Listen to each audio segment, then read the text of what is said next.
This is the Action Movie Guys podcast, bringing you action movie reviews from across the decades, plus box office numbers and insight like never before. And now, your hosts of the Action Movie Guys podcast, Alex and Nate. What's up, everyone? Welcome to episode number 258 of the Action Movie Guys podcast. I'm your host, Nate. This is my co-host, Alex Figueroa. And on this episode, we're going to be taking a little trip back to a year called 2008 and a movie called Get Smart. Now, Alex, I saw this at the theater, and I think I might have seen it once or twice since then, but what was your experience with this movie? When did you see it? When was the last time you watched it? I never got to see this in the theater. I pretty much saw this on a rental. At the time, oh my God, it had to be like a video store rental or something.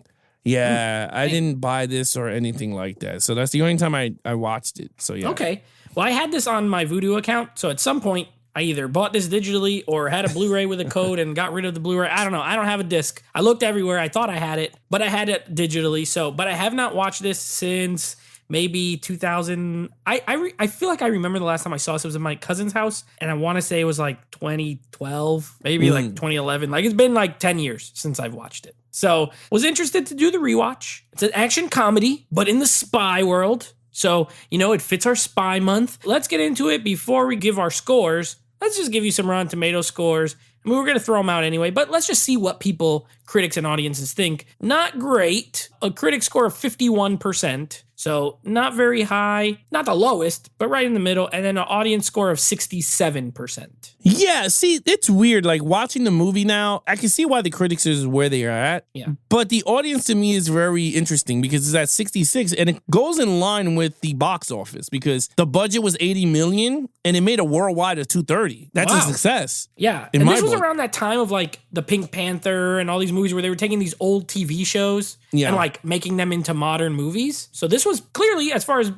financially, made money. I think I did read somewhere too that they were going to do a sequel and it just never happened. It can't happen now. I don't want it now. But he's mad it's 15 years later. But it could have worked. Clearly, it made money. So, but was this movie actually good? Well, we're going to tell you right now. Alex, you get to go first. You get to talk about our lead character. He is played by someone I do love. I love Steve Carell. And he's playing Maxwell Smart, control agent, analyst turned field agent. What did you think? I remember the TV show Get Smart as a kid, but I never got into it as much because, again, I was mad young. Maybe now, but I didn't even know this movie was created by Mel Brooks until watching this movie. It's a character created by, and I was like, oh, wow, interesting. So, with that said, did this fit the mold of the TV show? I can't give you that. But what I could give you is that the character portrayal worked. And I would say, yes, it did. Is it over the top? Steve Martin was over the top in the Pink Panther. There's nothing you can do with those type of comedies, right? But did it work? And I'm like, yes, it did. And I liked him. I thought he was really good. He had emotions at times, right? It was very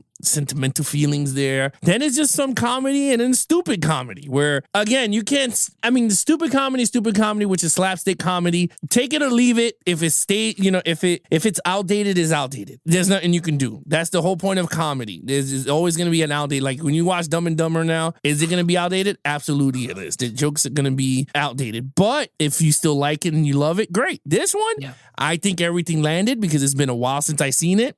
It's the other parts that you just head scratch, like why? But it is what it is. I liked him. I thought he was great. Now, Agent 99, which is Anne Hathaway, gorgeous. I think she was great too. I thought she was fun. I think the entire group of people in this film worked well together. I thought they were all great. I thought they were funny. Terry Crew and the other guy from Anchorman was David Koechner. Yeah, he did.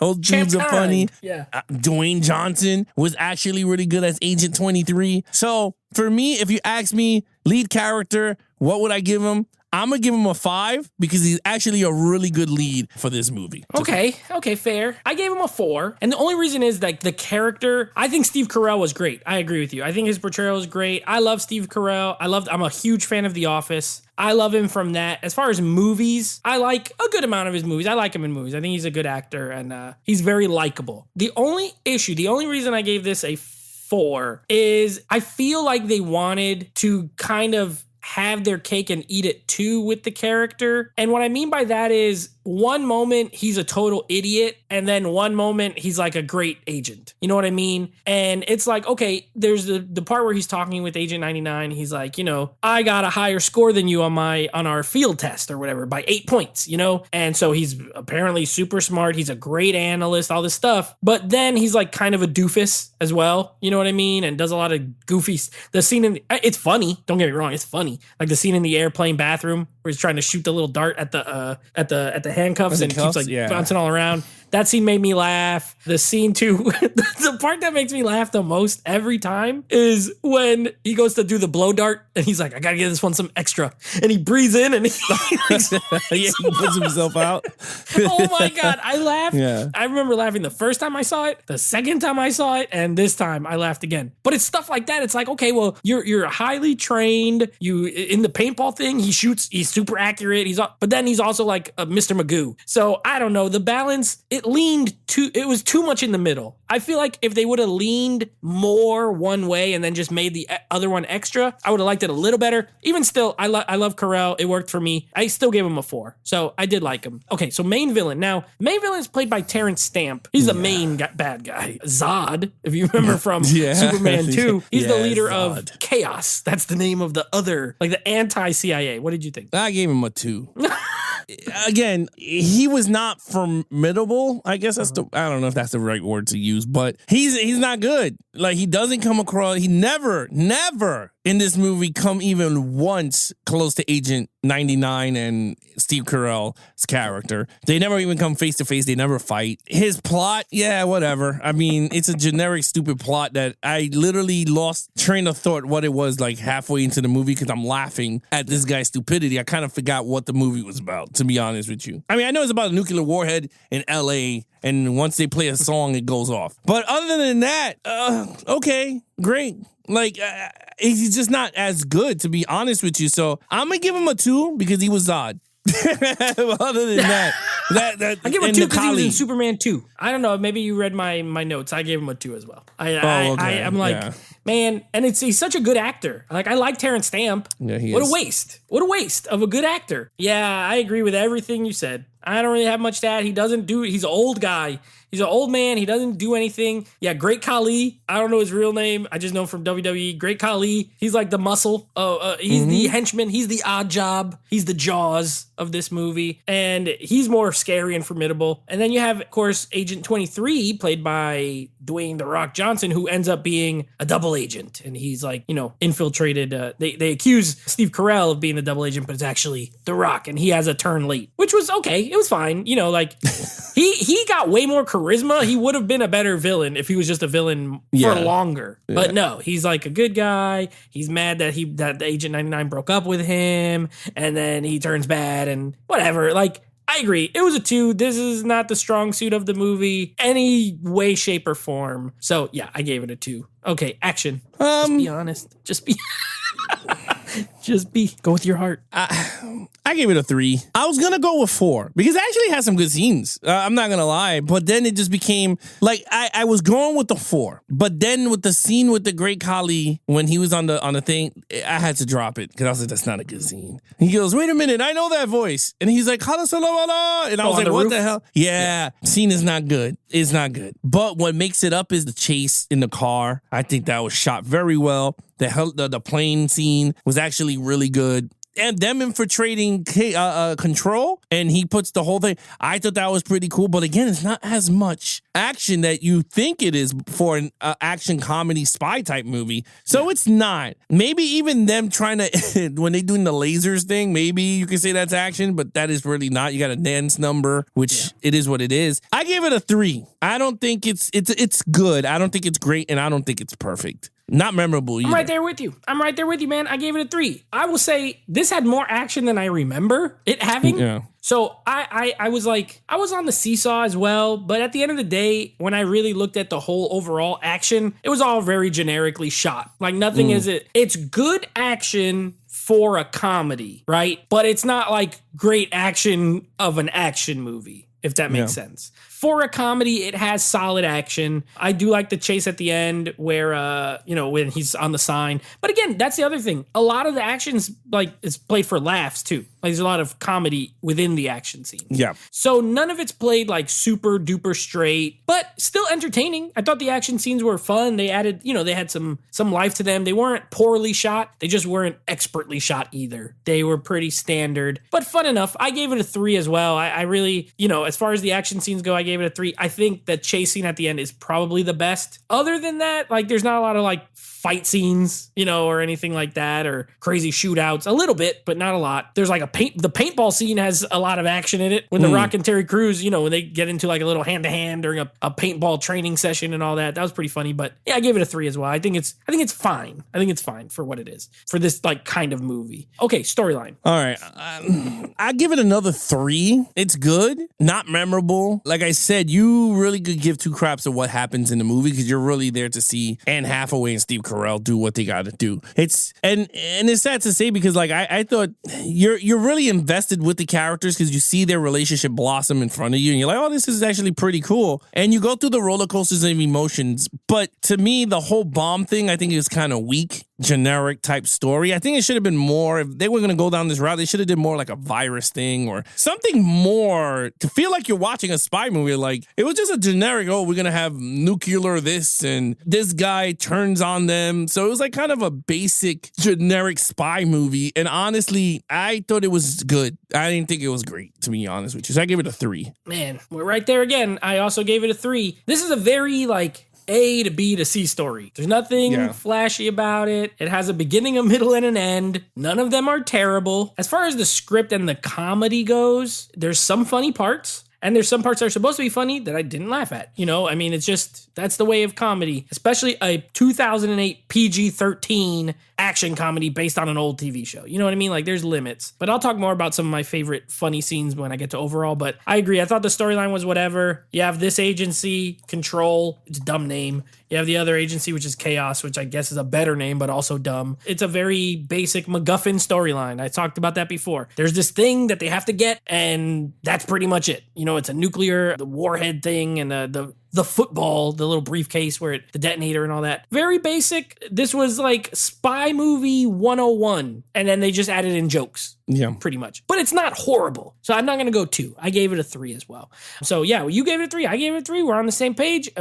I feel maybe a similar score coming up for overall. Overall is a 3. It's a good movie. I enjoyed it. I thought it was still funny. I laughed a lot throughout the movie. I thought there was a lot of funny parts in the movie. Like I said, there's certain scenes that I like. Like I said, the scene that you said that he swallowed the sleeping thing. I thought that was funny. I thought the other part that was funny too, when Anne Hathaway, they think that he's the bad guy and he's bringing her bread and flowers, right? Yeah. And he was like, oh, and then gives the phone. He goes, is this you? And then he says the bad guy's name. And then the smoke, he goes, I must tell you, 1899, I have trained to smell this. And then he goes, this is a new version. And he just passes out. Yeah. I thought that was mad funny. I laughed at that a lot. Him and The Rock had great chemistry. They were actually really funny together.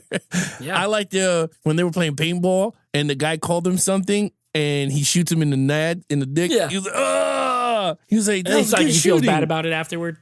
Yeah, he goes, I shouldn't have did that. Yeah, there's a lot of funny moments in this movie. I think the dance number, like I said, with him and the fat chick and Anne Hathaway and the other guy, I thought that was funny. I thought that still held up. I thought it was pretty good. The scene with the lasers was really funny too. So again, is this a movie for me to say, is it, you could own it, whether it comes out on a higher definition or whatever? I say, yeah, I can't see. I mean, I doubt it's ever going to get a 4K. But if they come out with a new Blu-ray, like a newer anniversary of the movie release, I can say, yeah, I can see myself buying it. I don't own it, to be honest. I had to rent it, and it was sucked, dude, because for some reason, it was off sync. Oh, so I had to watch the whole movie with them yapping, and then the audio comes in right after. So I was getting a headache at the same time watching with the your movie. Eyes closed. And just pretty much. Explosions. Yeah, so other than that, I think all the comedic notes were hit at the right time, and I thought it held up for me, so I gave it a 3. I thought it was good. Again, yeah, I figured we're on the same page. I gave it a 3. I remembered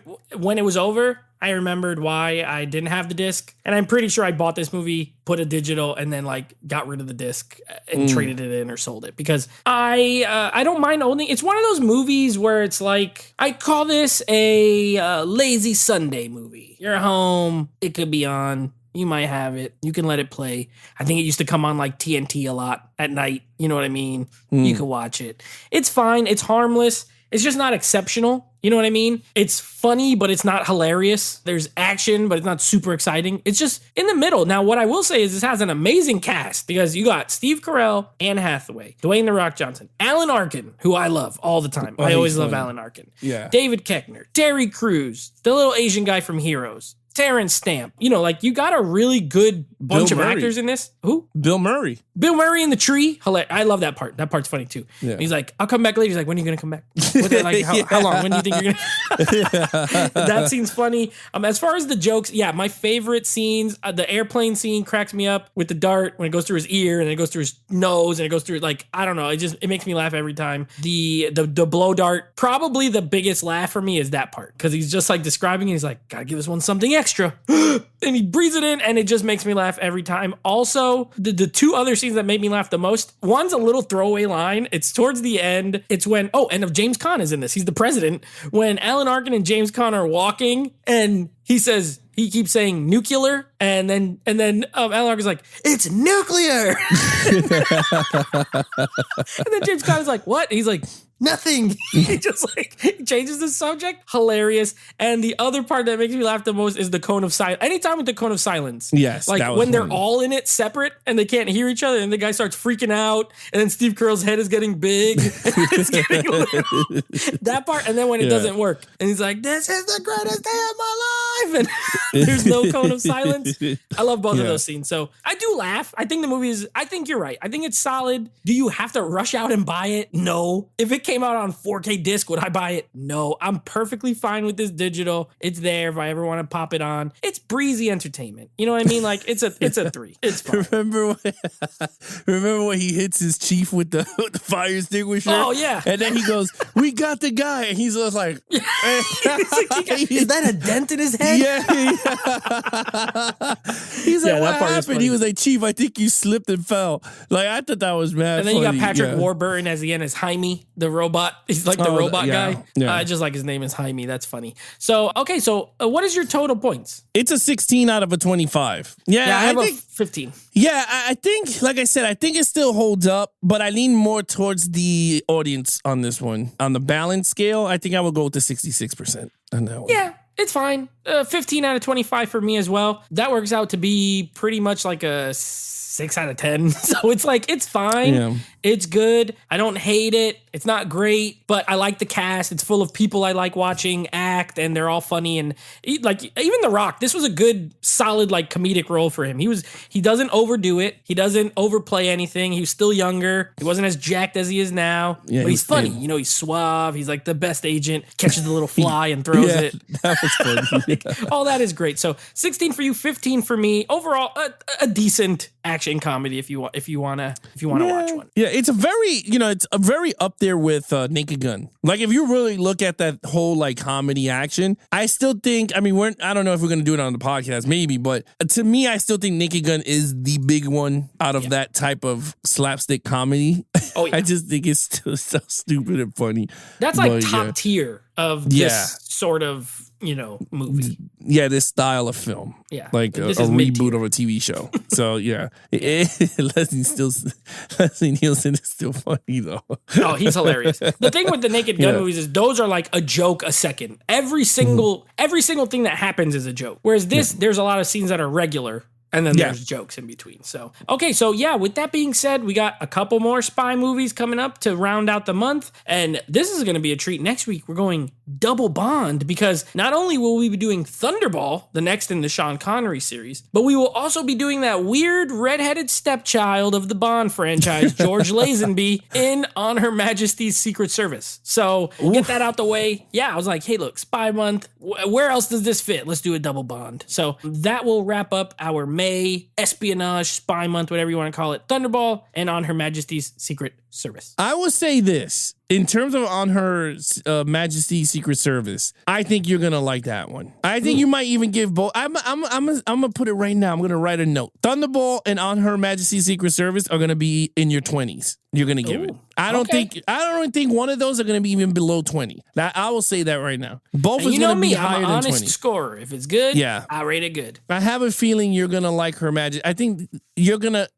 I'm telling you, it's not even gonna go down by below 20s. I think yours is going to be higher than, it could be 21, 22, around there. Wow. Okay. Yeah. All right. I'm looking forward to both. Honestly. I have a feeling.